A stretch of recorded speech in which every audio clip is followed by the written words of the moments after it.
I met Jessica when I was 22, fresh out of my dad's auto shop and about to enlist in the Marines. She was 20, working as a paralegal, and had this sharp wit that could cut through anything. We met through a mutual friend, and from the very first conversation, I knew she was different. She wasn't just beautiful, though she absolutely was, she was the kind of woman who could hold her own in any room. Smart, ambitious, and confident in a way that made you want to be better just to keep up with her. We dated for a year before I popped the question. It wasn't a grand proposal, no fancy dinner, no fireworks, just us on the hood of my old Camaro, parked by the lake where we'd spent so many late nights talking about everything and nothing. She said yes without hesitation, and for the first time in my life, I felt like I had something that was truly mine. Marriage was good. We weren't perfect, no couple is, but we made it work. She had her career, I had mine. She never complained when I had to leave for reserve training, and I never doubted her when she worked late at the firm. We had a plan: save up, buy a house, start a family. It wasn't complicated, but it was ours. Then Vietnam happened. I wasn't supposed to go, not right away. I was in the reserves, but I volunteered. It wasn't just about duty, I needed to prove something to myself, to my father, maybe even to her. Jessica was supportive, or at least she tried to be. She cried the night before I left, curled up next to me, gripping my shirt like she was afraid I'd disappear before morning. I promised her I'd come back. I promised her everything would be fine. Looking back, I should have noticed the shift before I even deployed. There were little things, the way she held on to me a second too long, the way she avoided talking about the future. But I was too caught up in the idea of being a hero to see the cracks forming in our perfect little life. I left believing she'd wait for me. I left thinking our love was strong enough to survive anything. I had no idea how wrong I was. Boots on the ground in Vietnam, and everything changed. The heat was suffocating, the jungle felt alive in a way that made my skin crawl, and every day was a test of survival. But through it all, I held on to Jessica. Letters became my lifeline. Her words, her handwriting, it was like touching a piece of home, something pure in the middle of all the chaos. At first, she wrote me every week, sometimes twice. She told me about work, about how the house felt empty without me, about how she missed falling asleep to the sound of my breathing. I reread those letters so many times I could have recited them from memory. But then the letters slowed down. I told myself it was nothing, she was busy, work had picked up, life kept moving even when I wasn't there to see it. But then they changed, too. The warmth faded. The "I miss yous" felt obligatory, like something she was writing because she had to, not because she meant it. Then came the photos. One day, a letter arrived with a picture of Jessica, standing on the beach, wearing a new swimsuit I'd never seen before. She looked amazing, of course, but something about it felt off. It wasn't the kind of picture she'd normally send. It wasn't for me, it was for someone else. I felt it deep in my gut, but I shoved the feeling down. Doubt is a poison in a place like Vietnam. You doubt your squad, you die. You doubt yourself, you die. And I wasn't about to let doubt eat away at the one thing keeping me sane. I convinced myself I was overthinking. Maybe she just wanted me to see what I was missing. Maybe she was trying to keep things exciting. Maybe I was just paranoid. I should have listened to my gut. It was already happening. I just didn't know it yet. The first real punch to the gut came on a random evening after a brutal patrol. We'd been out for hours, soaked in sweat, boots caked in mud, our nerves frayed from the constant threat of ambushes. That night, I finally had time to read mail, and one of Jessica's letters was waiting for me. I was excited. Despite my nagging doubts, I still looked forward to her words like a starving man waiting for his next meal. I tore the envelope open, expecting the usual updates, how she was, what she'd been up to, maybe a little reminder of how much she missed me. But the letter was short. Rushed. Almost careless. Hey babe, hope you're doing okay. Things have been really busy here. Work is crazy, and I've been trying to get out more so I don't just sit at home worrying about you all the time. The girls from the office took me on a weekend trip to the lake, nothing crazy, just some sun and drinks. It was nice to unwind. Anyway, I miss you. Hope you're staying safe. Love, Jess. That was it. No details. No warmth. Just a few generic sentences that felt more like an obligation than a message to a husband risking his life in a war zone. The mention of getting out more and the lake trip gnawed at me. Jessica had never been the type to take spontaneous trips, especially without mentioning it beforehand. And who were these girls from the office?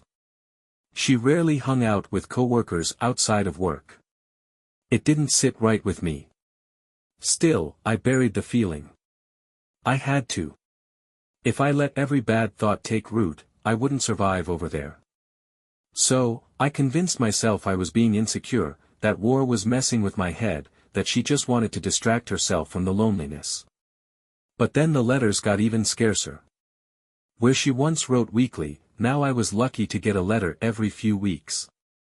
When they did come, they felt like they were written by a stranger, empty, emotionless, just enough to say she was still there but not enough to make me feel like she actually was. Then, another photo arrived.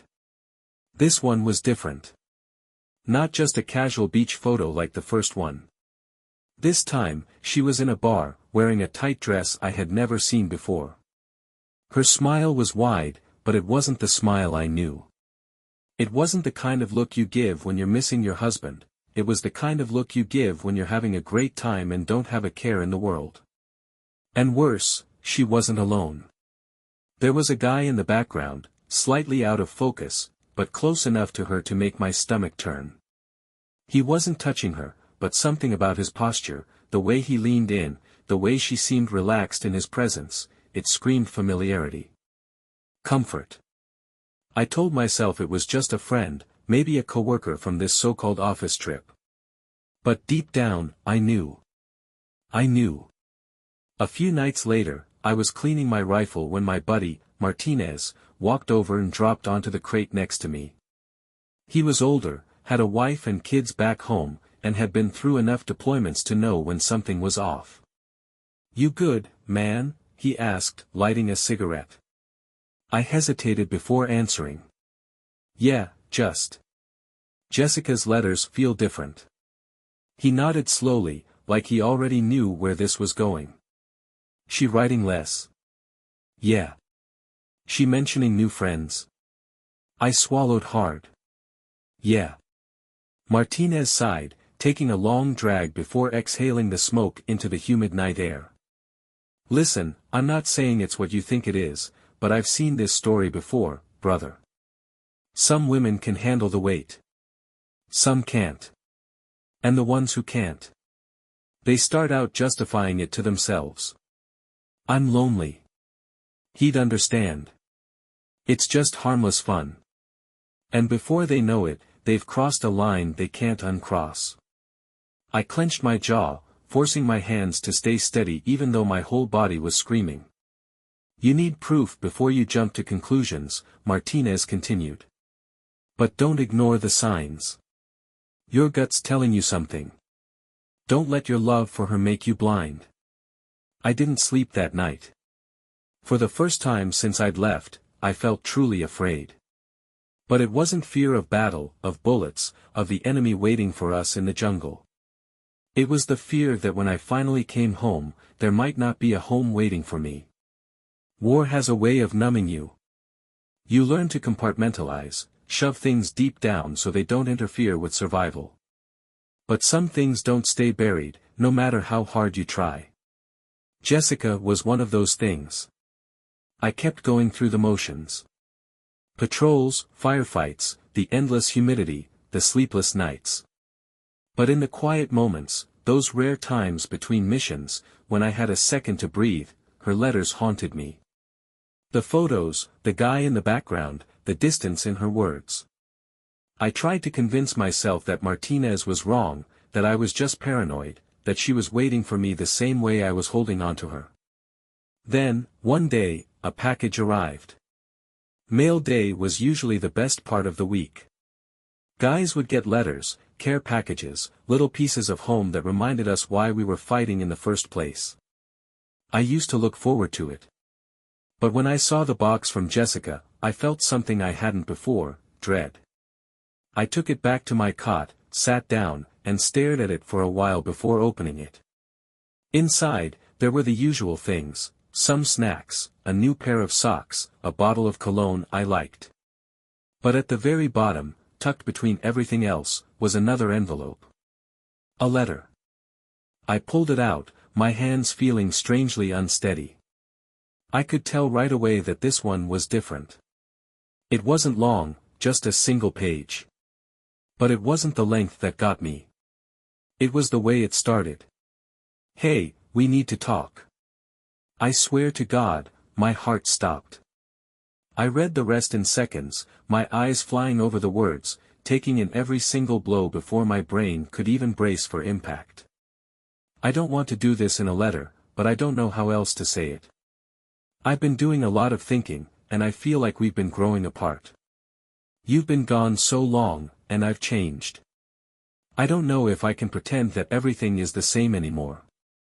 I gripped the paper so hard I thought it might tear. There's someone I've gotten close to. I swear I never planned for this to happen, but I can't ignore my feelings. He makes me feel like I'm not just waiting for my life to start again. I don't want to hurt you, but I need to be honest with myself. With you. I stopped reading. I couldn't. For a long time, I just sat there, staring at the letter, feeling like the ground beneath me had been ripped away. The heat, the sound of distant gunfire, the voices of my squad, it all faded into nothing. Jessica. My wife. The woman I had built my life around. She wasn't waiting for me. She had already moved on. I don't remember much of what happened right after. I think I just sat there for a long time, numb, my brain trying to process the fact that everything I had been holding onto was gone. Eventually, I must have moved because I found myself outside, sitting on an overturned crate, the letter crumpled in my fist. Martinez walked by and took one look at me before stopping. "You good, man?" I let out a breath I hadn't realized I was holding. Then I laughed. Not because it was funny, but because if I didn't laugh, I might have started screaming. "No," I said, shaking my head. "Not even close. I didn't sleep that night. I barely spoke the next day. But something inside me had shifted. The man who had arrived in Vietnam, the one who had believed in love and loyalty and promises made under the stars, that man was dead. And the man who took his place. He wasn't going to let this go unanswered. I walked around in a daze for the next few days, going through the motions but feeling like I wasn't really there. The jungle, the war, even the gunfire, it all felt distant, like I was watching someone else live my life. The only thing that felt real was that letter, burned into my brain like a scar I'd never get rid of. I wanted to believe it was a mistake. That maybe she was confused. Maybe she was just scared of being alone. Maybe, just maybe, there was a way to fix it. But then came the second package. It arrived about a week after the first. I didn't even want to open it. I almost tossed it into the trash, but something in me, some stupid, masochistic part, made me take it back to my cot and tear it open. Inside, there were more pictures. But these weren't like the others. This time, there was no pretending. There she was, laughing, leaning against a man I had never seen before, his arm wrapped around her waist like it belonged there. In another, they were sitting at a bar, his hand resting on her thigh, her smile wide and bright. In the last one, the one that made my vision go red, she was kissing him. I don't even remember standing up. 1 second, I was staring at the photo, and the next, my fist was crashing into the wall of the barracks. Jesus, man. Someone grabbed my shoulder, pulling me back. "What the hell's going on with you?" I turned and saw Davis, another guy from my unit, looking at me like I'd lost my damn mind. I probably had. I shoved the photos into his chest. "Look at this," I said, my voice low, controlled in a way that scared even me. He took them hesitantly, his eyes scanning them before his face twisted in understanding. "Shit, man. I'm so sorry." I let out a bitter laugh, running a hand through my hair. "Yeah. Me too." The rest of the guys found out soon after. Word travels fast in a unit like ours. Nobody said anything outright, but I could feel their eyes on me, their pity weighing on me like an anchor. Even the officers let me slide on small mistakes, like they knew I was barely keeping it together. But the worst part? The thing that kept me up at night, made my stomach twist into knots every time I closed my eyes. She hadn't even waited for me to get back. I was still out here, in the middle of a goddamn war, while she was back home, playing house with another man. That's when the anger took over. The kind that burns slow at first, creeping up your spine, eating away at whatever softness is left in you. I had given her everything. My love. My loyalty. My faith. And she had thrown it all away like it meant nothing. Well, if that was how she wanted it, fine. She didn't know who the hell she was messing with. I wasn't some naive kid anymore, believing in love like it was some kind of fairy tale. I had seen war. I had seen men break, seen them lose everything and still get up to fight another day. I would survive this, too. And when I got home, Jessica and her new lover were going to find out exactly what kind of man they had betrayed. After that package, something inside me shut off completely. The war had already hardened me, but now, I was a different person altogether. I stopped thinking about the future, stopped imagining the life I had once dreamed of with Jessica. That life was dead. The man who believed in it. Dead, too. I became colder, more focused. The guys in my unit noticed. Martinez stopped trying to talk sense into me, stopped giving me that look like he was waiting for me to crack. Maybe he saw what I saw, there was nothing left to crack. It wasn't just the betrayal that did it. It was the fact that she didn't even have the decency to be discreet. To at least wait until I came home. No, she had paraded around with this guy, sent me proof of her affair like it was nothing, like I was just some chapter in her life that she had decided to close. And that? That was what kept me up at night. I threw myself into my work. I volunteered for every dangerous mission, took risks that would have made the old me hesitate. Not because I had a death wish, no, I wanted to live. I wanted to come home. But not for her. Not anymore. I wanted to look Jessica in the eye and let her know that she didn't break me. That she had failed. After that last package, she didn't write again. Not a single letter. I wasn't sure if she was waiting for me to say something or if she had just decided that I was no longer worth the effort. Either way, I stopped checking for mail. I told myself I didn't care. But late at night, when I was alone, I found myself wondering if she was happy. If she ever thought about me. If she had ever really loved me at all. Because if she had, how could she do this? How could she sleep at night, knowing I was out here, risking my life, while she was playing house with another man? I had my answer soon enough. It was a slow day, no patrols, no gunfire, just the usual monotony of waiting for the next fight. I was sitting in the barracks, half listening to the radio, when Davis walked in and tossed me a crumpled letter. "Got something you might want to see," he muttered. I frowned, smoothing it out. It wasn't from Jessica. It was from my father. I hadn't heard from him in a while, so I was expecting something short, maybe a note about how things were going back home. Instead, the first line nearly knocked the wind out of me. "Son, I hate to be the one to tell you this, but you deserve to know the truth." My stomach twisted as I kept reading. Jessica's been gone for months. Nobody's seen her around the house. Your mother ran into her once downtown, and she wasn't alone. She was with a man named Eric Swagman. The name hit me like a bullet. Eric Swagman. I didn't know the guy, but now, he was the only name that mattered. My father's letter went on, describing how people had seen them together, at restaurants, at bars, at the kind of places Jessica and I used to go. How she had emptied our joint bank account little by little, so it wasn't obvious at first. How she hadn't just moved on. She had built a whole new life while I was still fighting for ours. That was the moment I stopped feeling pain. Pain was for men who still had something to lose. Me?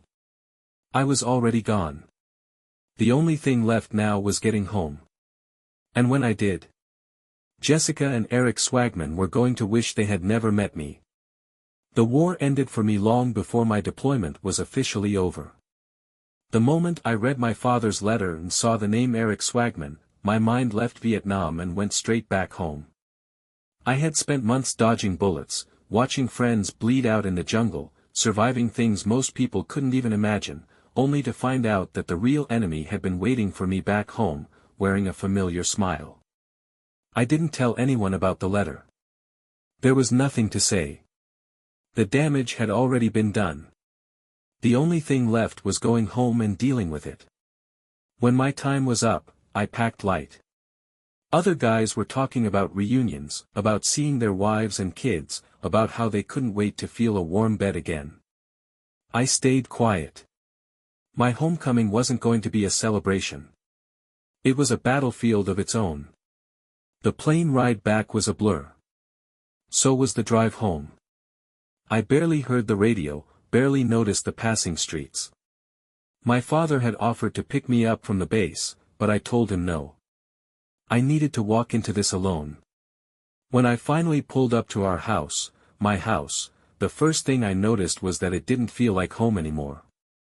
There were no decorations, no welcome sign on the door like Jessica used to put up when she was excited for something.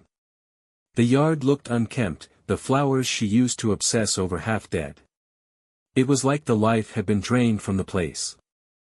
I walked up to the door, gripping my bag so tight my knuckles turned white. I didn't knock. I didn't need to. It was my house. The door was unlocked. The inside was worse than I expected. The furniture was different. The photos of us? Gone. It smelled like cologne I didn't recognize, one that sure as hell wasn't mine. I stepped into the kitchen and spotted 2 wine glasses in the sink. I felt something inside me crack. Jessica wasn't home. That was probably for the best. I wasn't sure what I would have done if she had been standing there, acting surprised to see me like she hadn't been building a new life behind my back.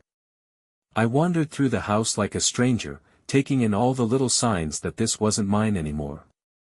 Her clothes weren't in the closet. Her vanity was cleared out.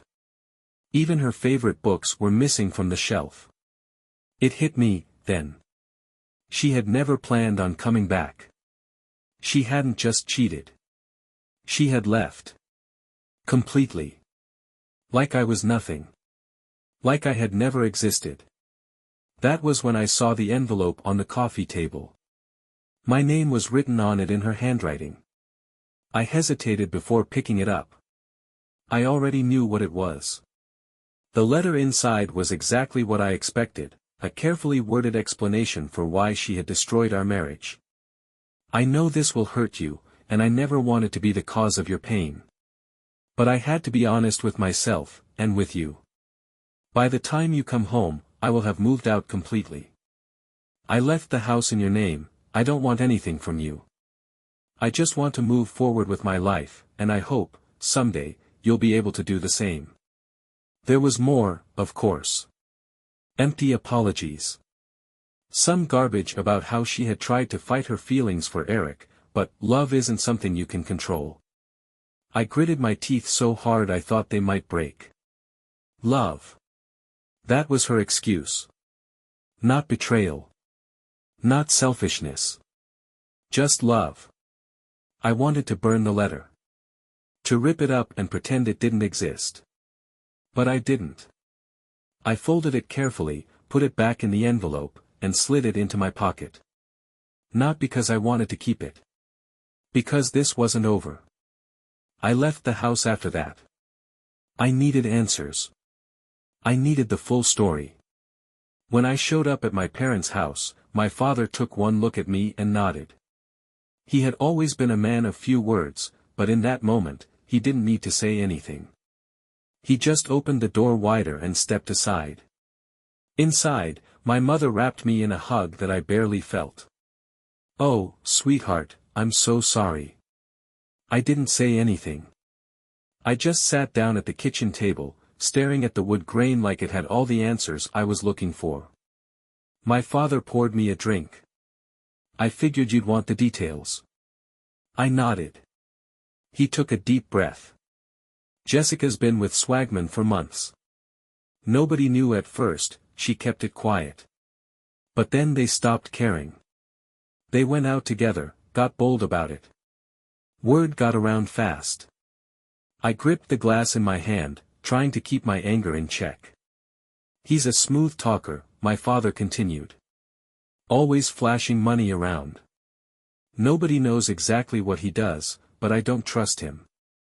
I downed the drink, feeling the burn in my throat. "Where is she now?" My father hesitated. "Last I heard, they're living together. In an apartment across town." I exhaled slowly. There it was. The answer I needed. Jessica and Eric Swagman had built their new life. Now, it was time for me to tear it apart. I didn't sleep that night.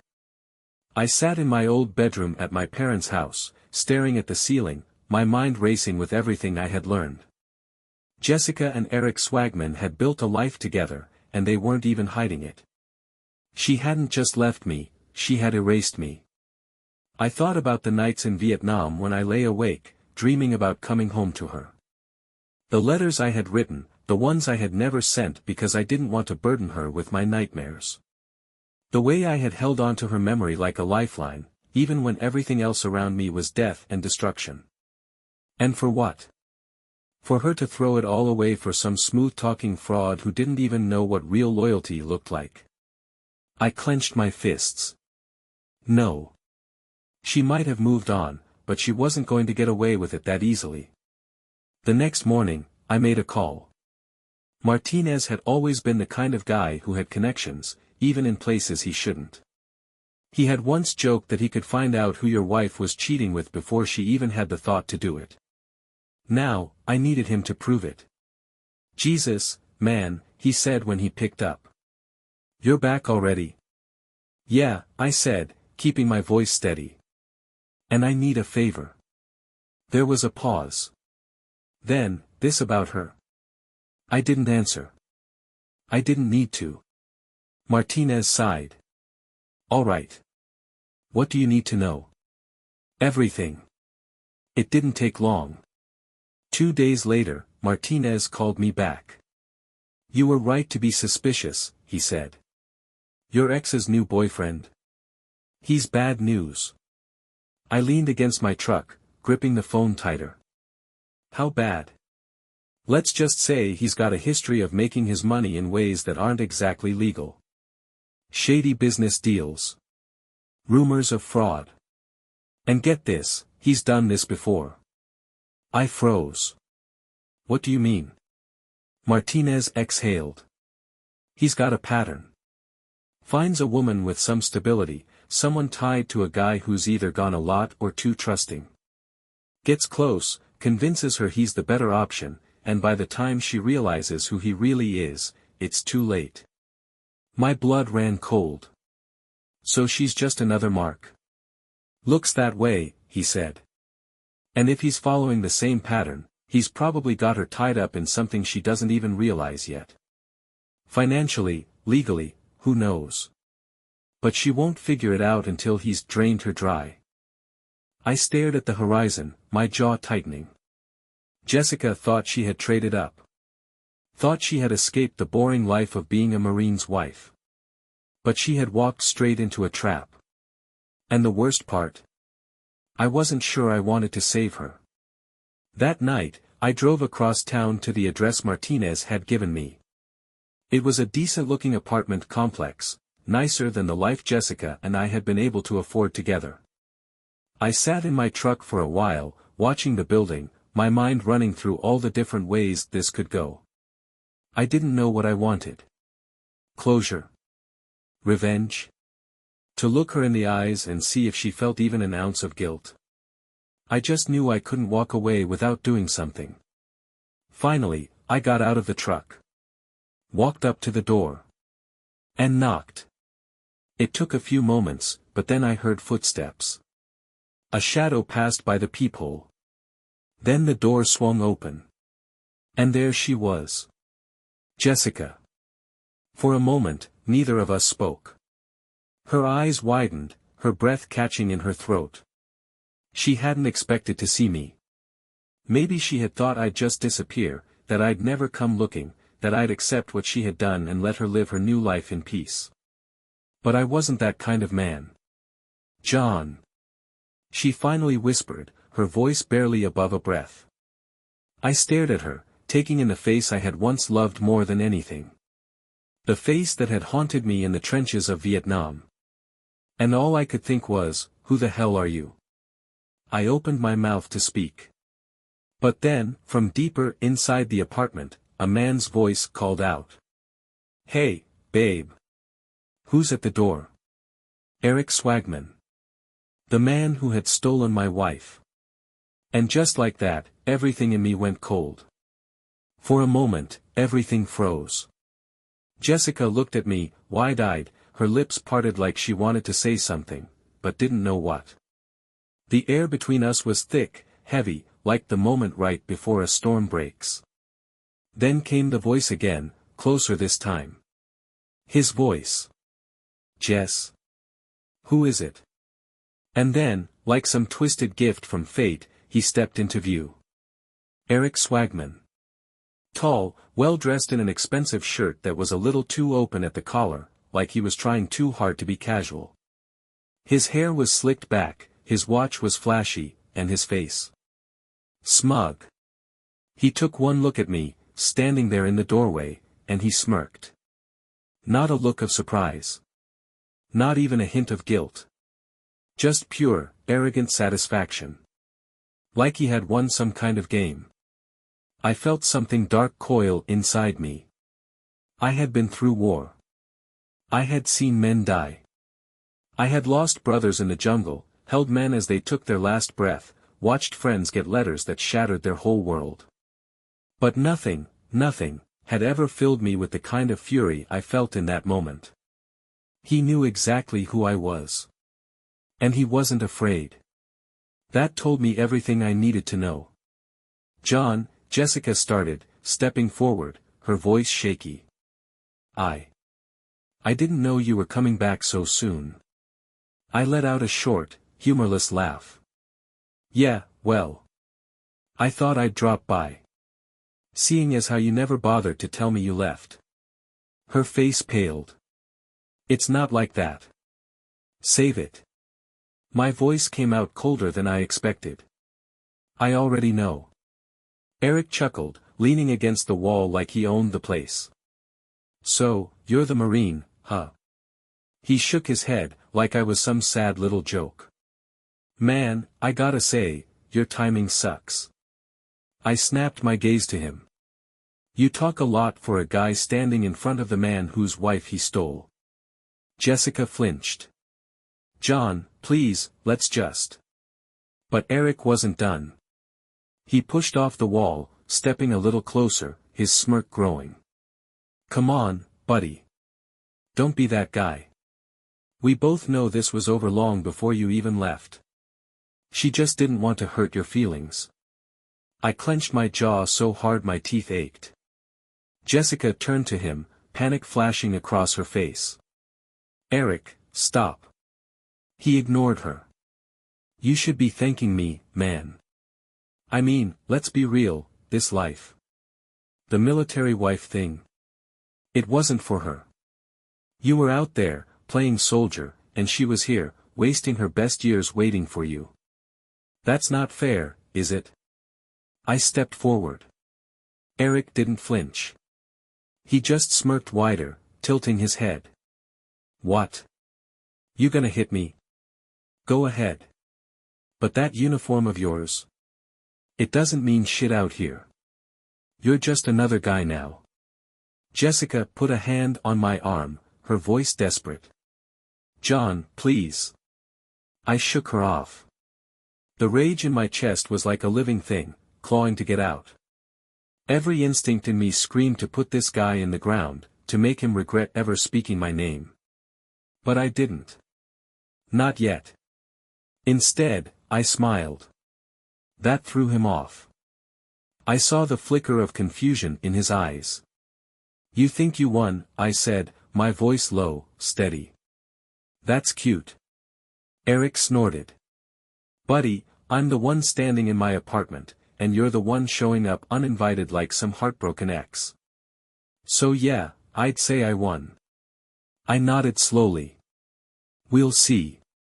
And then I turned and walked out. Because now, I was going to destroy them.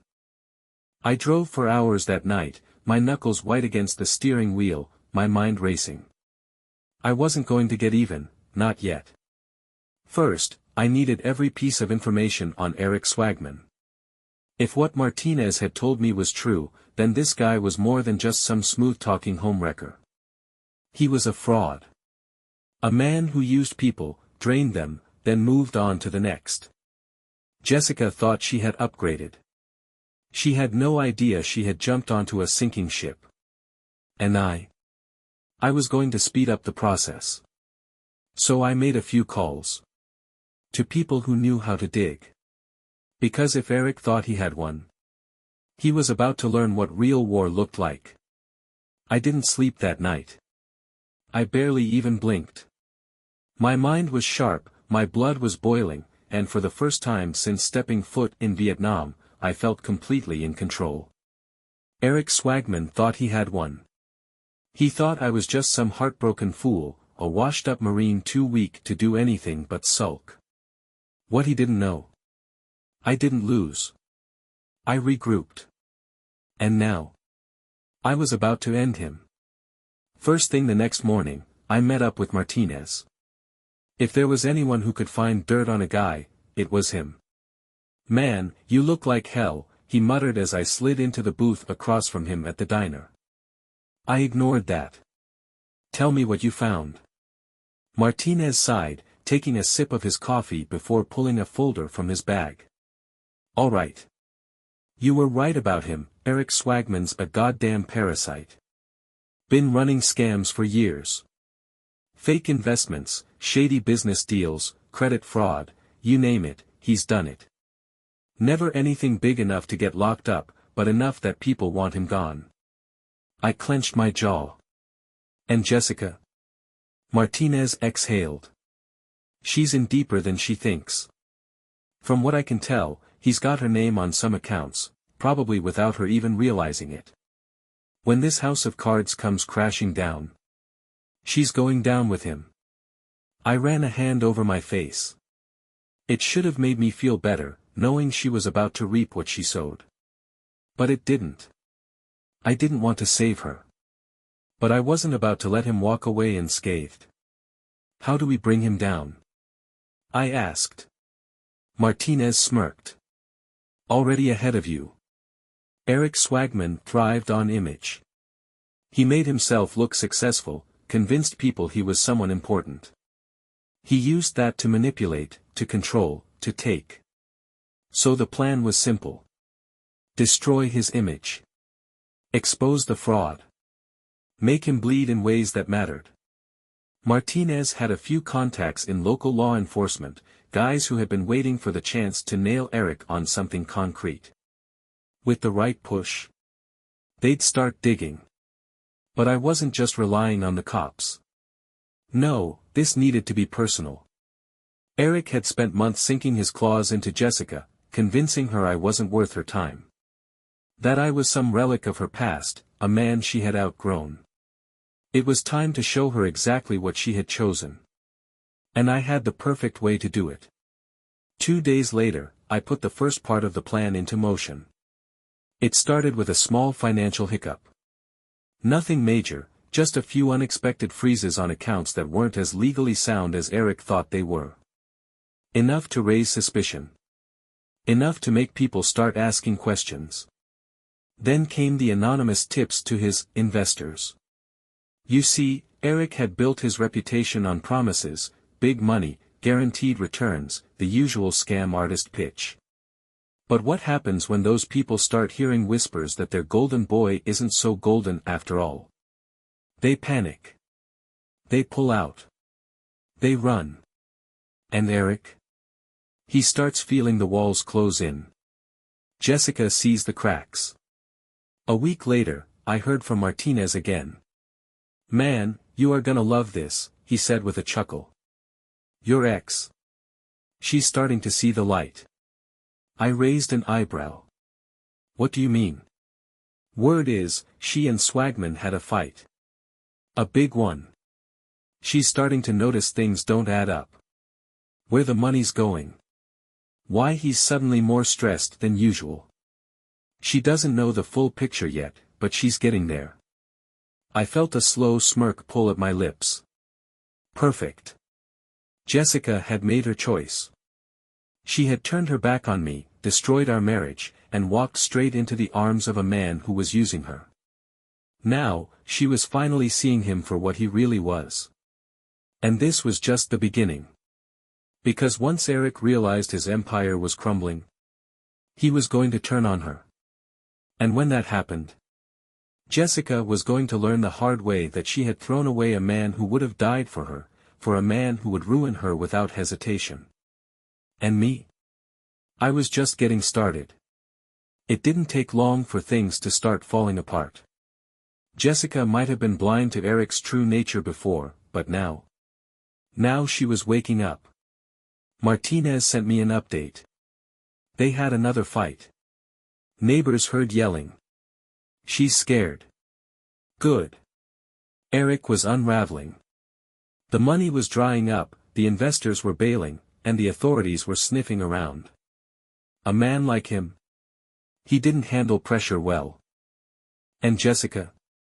She was caught in the middle. She had traded security for excitement. Traded loyalty for a con man. Now, she was realizing that excitement comes with consequences. Late that night, my phone buzzed. Unknown number. I knew who it was before I even answered. John. Jessica's voice. Shaky. Unsure. I let the silence drag before I answered. What do you want? A pause. Then, a breath. I think I made a mistake. I almost laughed. Almost. Instead, I leaned back, staring at the ceiling. No, Jessica. You made a choice. Now you get to live with it. I hung up. She wasn't my problem anymore. But Eric? He still was. Jessica didn't call again. Not right away. But I knew she would. Because Eric Swagman. He wasn't the type of man you leave easily. Martinez kept feeding me updates. The cops were circling, his business partners were turning on him, and now Jessica was trying to distance herself. She was scared. I could picture it, the way she must have looked when she realized the fantasy was over, that she had bet her life on a man who wasn't real. Then, 2 days later, the second call came. This time, I answered. John. I need help. Her voice was small, nothing like the woman who had once walked away from me without hesitation. I stayed quiet. Let her sit in it. Let her feel the weight of her own words. Then I asked, why would I help you? A sharp inhale. I could tell she was crying. Good. Because I don't know what to do. He's different now. He's angry.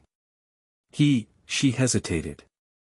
Then, whispered, I think he might hurt me. I closed my eyes, my jaw tightening. This was it. The moment she realized that the man she had betrayed me for wasn't her savior. He was her punishment. I exhaled. Where are you? A broken sob. At the apartment. He left, but I don't know for how long. I grabbed my keys. Stay put, I said. I'm on my way. And just like that, the final act began. I pulled up to the apartment just after midnight. The lights were on, but the place was eerily quiet. Jessica opened the door before I could knock. She looked like hell, hair messy, eyes red, face pale. She wasn't the woman who had sent me letters dripping with excuses. She wasn't the woman who had left me without looking back. No, this was a woman who knew she had made the biggest mistake of her life. I stepped inside, scanning the room. Things were out of place, a broken lamp, overturned chairs. Signs of a fight. I turned to her. What happened? She hugged herself, avoiding my eyes. He's losing it. The money's drying up. His investors are after him. She swallowed hard. He grabbed me. Screamed at me. Said I ruined everything. I felt my fists clench. She looked up, voice breaking. John, I know I don't deserve your help. I know I don't deserve anything from you after what I did. But I don't know where else to go. For a moment, I just stared at her. This was the woman who had betrayed me. Who had humiliated me. Who had taken everything we built and set it on fire. And now, she was standing here, expecting me to save her. I took a slow breath. I didn't come here for you. Her brow furrowed. Then why? A sound outside. A car door slamming. Jessica froze. Her breathing quickened. Oh my God. He's back. I turned toward the door just as footsteps pounded up the stairs. Then, a fist slammed against the wood. Jessica, open the damn door. Eric's voice. Angry. Unhinged. Jessica flinched. I didn't.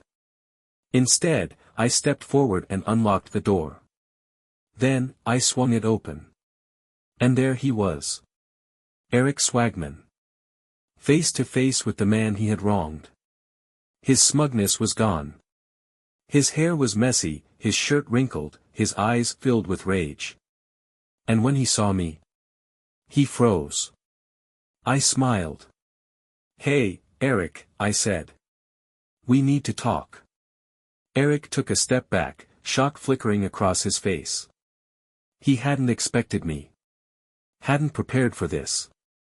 John, he muttered, his voice strained. What the hell are you doing here? I stepped forward, calm. Controlled. Funny, I said. I was about to ask you the same thing. Jessica stayed behind me, barely breathing. She was terrified. And for once, she had every reason to be. Eric's eyes darted between us, calculating. He wasn't stupid, he knew he was losing. The money was gone. His investors wanted his head. The police were circling. And now? Now, I was standing in front of him. He forced a smirk. This isn't your problem, buddy. Jess and I cut him off. You laid hands on her. His smirk wavered. I stepped closer. I asked you a question. His jaw clenched. She's been running her mouth. Acting like a victim. He scoffed. You should know how she is. Jessica flinched behind me. And that? That was it. I hit him. Hard. His head snapped back, his body crashing into the doorframe. He stumbled, eyes wide, completely caught off guard. I grabbed him by the collar, slamming him against the wall. You thought you could take everything from me? Thought you could destroy my life and walk away? He struggled, but I didn't let go. You're a parasite, Eric. You don't build. You don't create. You just take. And now? Now you've got nothing left. His breath was ragged, panic setting in. He was scared. Good. I let go, shoving him backward. He tripped over himself, barely staying on his feet. You come near her again, I said, my voice low, dangerous, I won't stop next time. Eric swallowed hard. He knew I meant it. Then, without another word, he ran. Jessica stood frozen, watching him disappear down the stairs. Her breath came out shaky. John, I held up a hand. Save it. She closed her mouth. I exhaled, rolling my shoulders, the tension slowly fading. The fight was over. Eric was done. Jessica wiped her face. What happens now? I looked at her, really looked at her. She wasn't the woman I had once loved. That woman was gone. And now? Now, I was finally free. I shook my head. That's not my problem anymore. Then, without another word, I walked away. The night air felt different as I stepped outside. Lighter. Like I had been carrying a weight for years without realizing it, and now, finally, it was gone.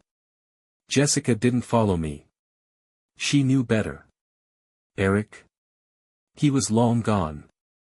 Running like the coward he had always been. He'd keep running, but the walls were closing in on him. The cops. The investors. The life he built on lies was crumbling, and there was no coming back from it. I had done what I came to do. Not for revenge. Not even for justice. But for me. To prove that no matter what they took from me, my trust, my love, my future, they could never take who I was. I drove away without looking back. Not at Jessica. Not at that apartment filled with regret. She had made her choice. And now, I was making mine.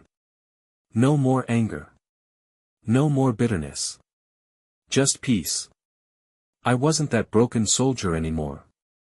I wasn't the man left behind. I was free. And for the first time in a long, long time. That was enough.